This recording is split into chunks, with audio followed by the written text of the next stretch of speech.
da smo ovdje broj danas ovdje okupili oko dodjele certifikata. Prvo bih htio da se zahvalim Evropskoj uniji i vladi Crne Gore koji su podržali ovu ideju i koji su finansirali ovaj projekat. Također Ministarstvo za ljudska i manjinska prava, oni su bili tu tokom ovih mjeseci sa nama, zajedno smo bili na promocije našeg projekta i nekako motivisali mlade ljude iz romske i gejčinske populacije da se prijave i da budu sa nama.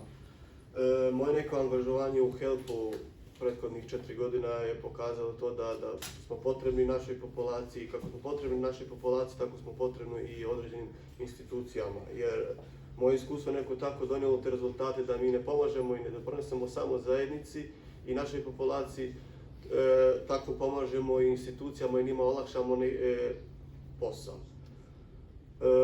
Raduje me to što smo osnivali imamo neku tako našu mrežu, takozvanu ovih 11 opština. Lijepo ćemo sarađivati, nadam se, vidim sve mlade ljude koji su pune snage i pune motivacije i željni za rad na terenu. To me nekako i raduje i veoma sam srećan, jedva sam čekao da sve ovo krene, da bismo mogli da radimo, jer stvarno smo potrebni u našoj populaciji. Mi smo ti koji možemo nešto da pokrenemo u našoj zajednici, koji možemo nešto da promijenimo. I zbog toga smo se i obrazovali i edukovali da možemo da pomognemo našoj populaciji i donesemo neke rezultate na nivou.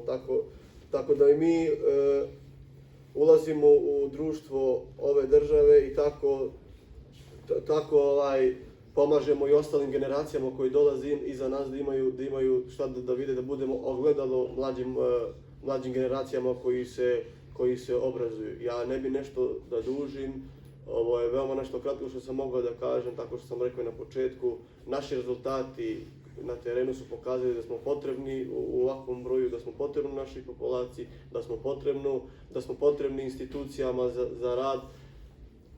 Samo da vam na kraju još ti poželim sreću svima i nadam se da ćemo lijepo sarađivati i da ćemo biti kao jedan veliki tim i što je najbitnije da donesemo samo dobre rezultate i to je to. Hvala.